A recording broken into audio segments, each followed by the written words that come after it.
throwing down a Stargate. He's going to get, I believe, Phoenix against them. But we must note that the Zerg player has not made use of his Spire technology. So I don't know how effective Spire will be. Zoke pushing inside of the base of the Zerg player a little bit, but going to be not... oh my god, though, the Zergling getting perfect surround, but great force field blocking off all the army, and going... wow, I mean, this force field used by Zoke is just perfect. He's able to block off the roaches from the rest of the army, so he can only deal with the Zergling that have come close range. Now Kuba, he knows that he's back in economy, so you know, just a little bit under the Protoss player, but must catch up because of his late expansion. So going to take probably this space in the near future. Moving around, trying to scout if the Protoss has not put any sneaky expansion. Getting us around this lone probe that has no friends. Back at his base, his evolution chamber is research. Oh, actually, I would have believed it was researching missile attacks for ranged units like the Hydralisk, but instead, no, going for melee attack. The only melee attacks in the Zerg arsenal are, I believe, Zergling and Ultralisk. So maybe we are going to see Ultra. Oh yes. Infestation Pit going to enable Hive Tech for Kuba, and then he might get Ultralisk Cavern out. Ultralisk is quite a good response to this Zoke's infantry armies, even though maybe not so good against Immortal, but the Immortal is going to get countered by the Zerglings. So in the end it will all come down to micro, how well the Zerg player can surround the Immortals and get his Ultralisk to kill the rest of the army, and how well the force field of Zoke is going to be able to block off this kind of micro. Now Zoke from his Stargate, actually 2 Stargates, has gotten 4 Phoenixes. Looking at the production tab, I don't know how useful this will be. Yeah, his opponent right now only is making Mutalisk, so maybe going to have some use after all. Yep. Here he's going in, he's going to take out all the Mutalisk. Phoenix has so much air superiority over Zerg.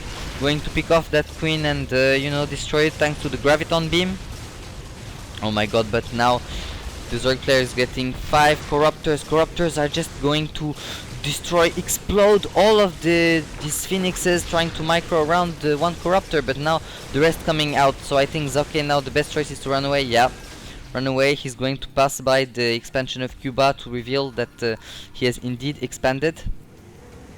So now the Zoke has 2 choices basically. Try to push inside of his enemy base, even though it is quite protected because of the spine crawler. So I would not recommend this option, even though he's going to try to make some harassing with the Phoenixes, or he can go for his expansion to catch up in economy as the Zerg. Indeed, that is what he's doing right now, throwing down 1 Nexus at the you know, symmetrical points for the expansions.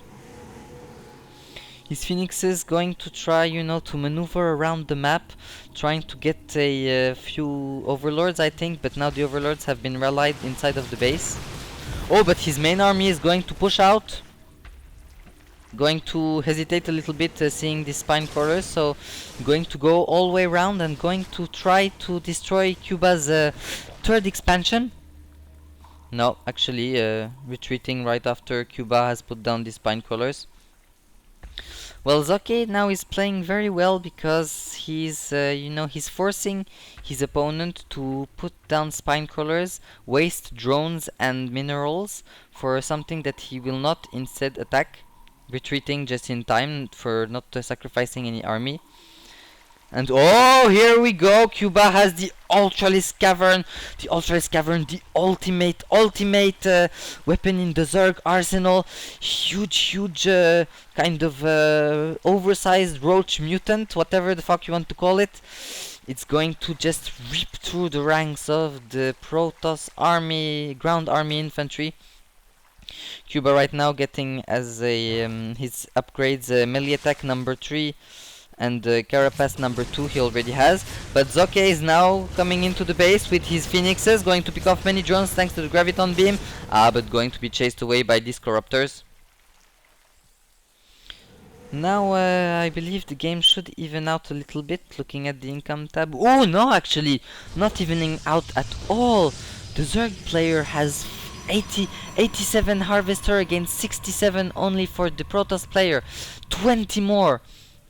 This means that even though the Zerg will have like 20 less space for making army, because the army cap is 200 over 200, he will be so much better in economy, and thanks to proactive larva creation, the best camp of the Zerg for making always a fast producing army, he will be able to overcome the Protoss arsenal.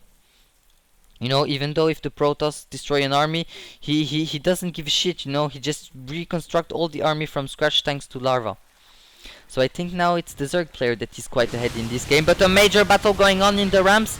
These both players kind of toying with each other, Spinecrawler poking away at this army. Zoke now going instead for the expansion of Kuba, as he has tried before. Is he going to decide this time to advance more? Yes, he is. Oh my god. Kuba, if Kuba does not defend his army, he's going to get really behind in economy though.